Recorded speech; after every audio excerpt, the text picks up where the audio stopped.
ஒரு பைக் எடுத்துக்கிட்டு நம்ம மனசுக்கு பிடிச்சவங்கள பின்னாடி உட்கார வச்சுக்கிட்டு கடலை தாண்டி மலையை தாண்டி மரங்களை தாண்டி டிராவல் பண்ணுறது உங்களுக்கு பிடிக்குமா?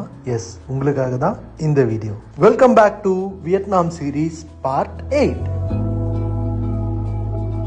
ஒரு ஊர் எப்போ நமக்கு ரொம்ப க்ளோஸ் டு த ஹார்ட் ஆகும்னா அது நமக்கு ஹோம் ஃபீலிங் கொடுக்குறப்ப தான். அந்த ஹோம் ஃபீலிங் எப்போ வரும்னா அந்த ஊரோட ரோடுகளில் நம்ம பைக்கை வச்சு நம்ம ஓட்டும் போது தான். பட் முக்கியமான பின்குறிப்பு, இன்டர்நேஷ்னல் லைசன்ஸ் எடுக்காமல் போயிடாதீங்க.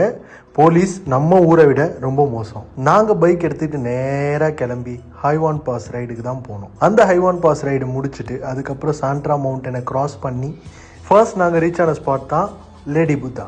இந்த லேடி புத்தா மவுண்டன்லேருந்து பார்த்தா சிஎன் மவுண்டன் பக்கத்தில் ஒரு ரொமான்டிக் ஃபீல் கொடுக்கும். அதுக்கப்புறம் அங்கேருந்து அதே பைக் எடுத்துக்கிட்டு மார்பிள் மவுண்டனை போய் ஒரு விசிட் பண்ணிவிட்டு எங்களோட டேவை முடிச்சுக்கிட்டோம். இந்த பைக் ட்ரிப் பற்றின டீட்டெயில்ஸ் உங்களுக்கு வேணும்னா பைக் ட்ரிப்னு கமெண்ட் பண்ணுங்கள். we will share the details. Thank you.